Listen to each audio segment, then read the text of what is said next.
Ini masalah sepele, makanya saya tidak berharap membuat video ini karena kesannya menjelekkan pemerintah. Bahkan terlihat juga saya tidak paham birokrasi di negara kita ini. Tapi mau bagaimana lagi? Untuk pembelajaran yang nonton video ini dan semoga menjadi evaluasi bagi pihak yang terkait agar kesalahan ini dapat diperbaiki dan tidak terulang lagi. Mari kita simak video pengalaman saya.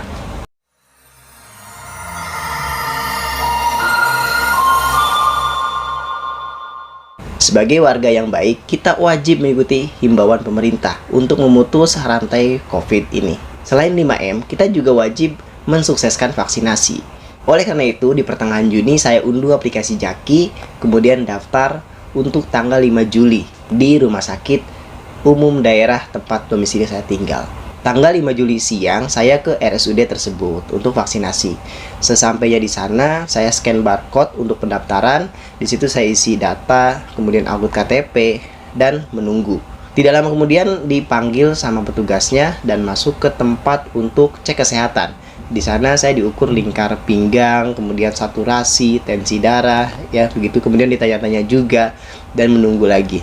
Setelah itu dipanggil lagi untuk pindah ke meja berikutnya. Nah, di meja sinilah masalahnya dimulai. Di meja ini kita didata ulang. Kemudian ketika petugasnya mengisi NIK kita dan di situ muncul ternyata bukan nama saya. Nomor NIK sudah sesuai dengan KTP saya, sampai saya kasih lihat ke KTP-nya ke mereka, kemudian tapi namanya nama orang lain.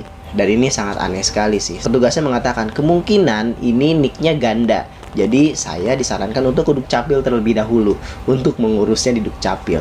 Kemudian saya bertanya lagi, ada solusi lain nggak? Karena kalau mungkin nanti saya ke Dukcapil dulu akan semakin lama lagi vaksinasi. Sedangkan saya butuh surat sertifikatnya tersebut, sertifikat vaksin ya, atau surat bukti vaksin pertamanya tersebut untuk keperluan pekerjaan. Kemudian petugasnya mengatakan, oh bisa mas, nggak apa-apa, sekarang vaksin saja. Nanti namanya akan berbeda, tapi mas tinggal email saja. Ada tahapannya, cara emailnya seperti apa nanti di meja berikutnya setelah vaksin ada di situ.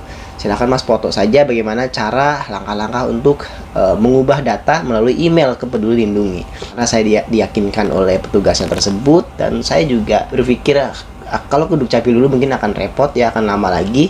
Jadi saya mengikuti sarannya dari mbaknya atau petugas yang ada di situ. Nah, kemudian saya divaksin. Setelah divaksin, saya menunggu sebentar. Muncullah surat yang tanda bahwa kita sudah divaksin.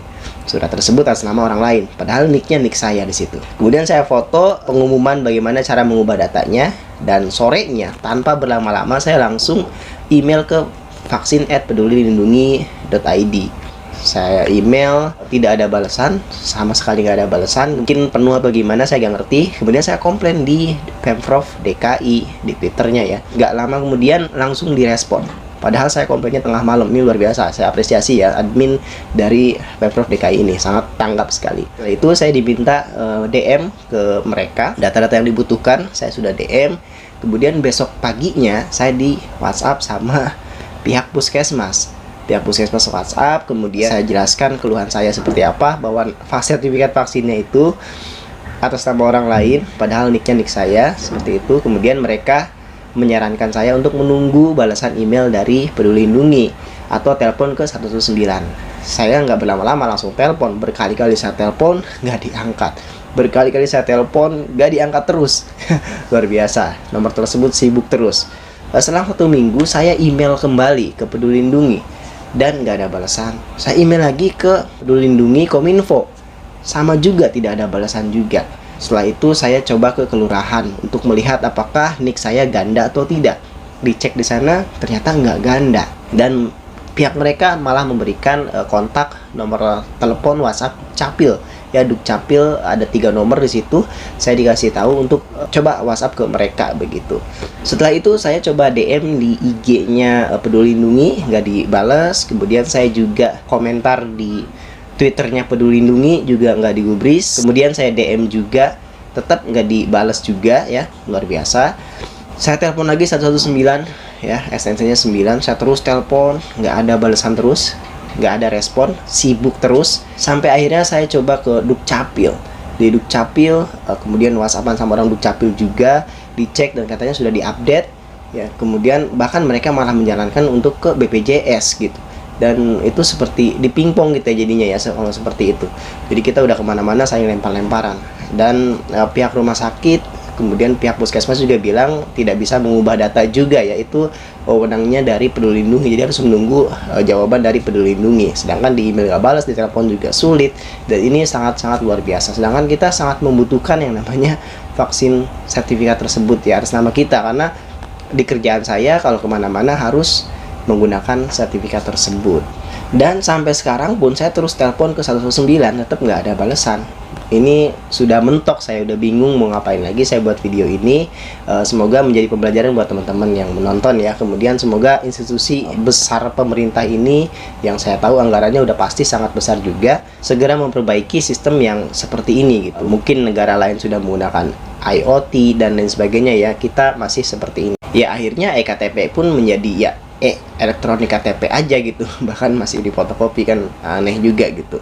Saya rasa pemerintah sudah sangat semaksimal mungkin untuk berusaha menangani pandemi ini ya. Di akhir tahun lalu saya pernah terkena COVID juga, dan pemerintah sangat luar biasa. Sangat saya apresiasi cepat tanggap di video ini ya. Kalau ingin melihat video saya ketika diisolasi di Wisma Atlet, layanannya luar biasa, sangat cepat tanggap. Kelurahannya, kemudian puskesmasnya sangat cepat tanggap. Kemudian pas di isolasi pun mereka sangat-sangat profesional begitu di Wisma Atletnya. Nah ini sisi lainnya, ini kurang begitu baiknya pelayanan pemerintah kita terkait masalah data seperti ini. Masalah sepele, sangat-sangat sepele, tinggal mengubah data aja, tapi sulitnya minta ampun. Saya tidak ingin menjelekan salah satu institusi di sini, tapi jika boleh saran, mohon diperbaiki untuk layanan dari Peduli Lindungi ya. 119-nya sebisa mungkin fast respon atau cepat tanggap gitu. Jadi mudah diakses oleh masyarakat yang memiliki keluhan yang sama seperti saya, atau mungkin keluhan yang lain juga yang ternyata kalau saya track, saya lihat di media sosial banyak juga keluhan terkait vaksinasi ini.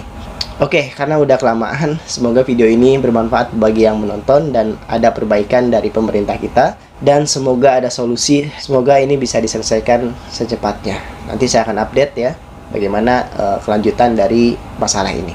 Baik, sekian video dari saya, sampai jumpa di video-video berikutnya.